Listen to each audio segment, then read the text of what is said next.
Okay, slight technical hitch there as the camera decided to drop out of the tripod. So let me carry on where I was.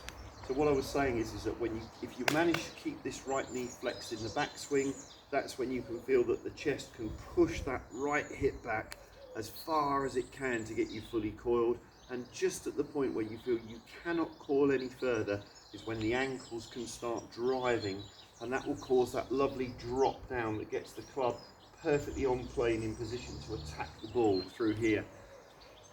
And this can start to create your whole rhythm in the golf swing as the club winds you up against the resistance of your knees and thighs in the backswing, and then your ankles start the unwind, taking you through to that fully balanced finish. And you can start, once you start to piece these areas together in slow motion, you can start to make some very slow motion flowing swings where you feel the resistance in the legs and then the ankles unwinding. And again, resistance in the legs and ankles unwinding. And the more you start to build that rhythm in, you'll start to feel that you can hold the balanced finish every single time. So that's what I really want you to strive towards eventually.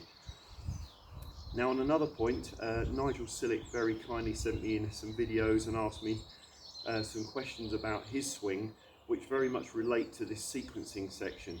So first of all, he said that he was seeing that he was over swinging in the backswing, club shaft getting too far here. And that was because, Nigel, you're using this right leg too much. So when you turn from the right hip in the takeaway, that over rotation of the legs allows you to get that club too far back behind you.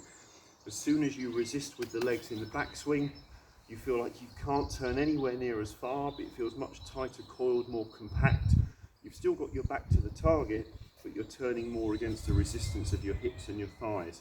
So practicing that backswing sequence will definitely shorten your backswing, but it will still be fully coiled.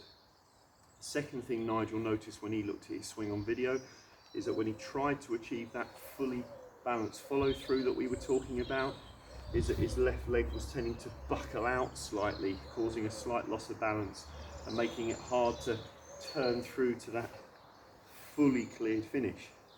Well, again, if you do the wrong move in the backswing with your legs, if your legs pull back too much, you get this snapping action.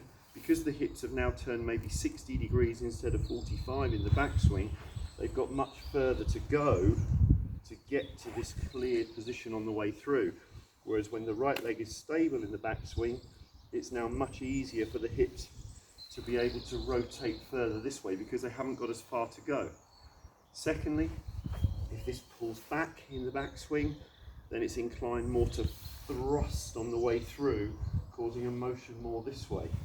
Whereas if you've got the stable legs in the backswing, there's less to thrust from here, and you'll feel more from the left ankle and the left glute rotating you through to that cleared position. So it creates much more stability and the correct use of the legs. So there you go, Nigel, there's a couple of points for you how this sequencing will help you to answer the two questions you've asked in your swing. So if anyone else would like to either send me videos or send questions about their swings, please do so, and we'll answer those whenever we can. Enjoy your practice today, and we'll speak to you tomorrow.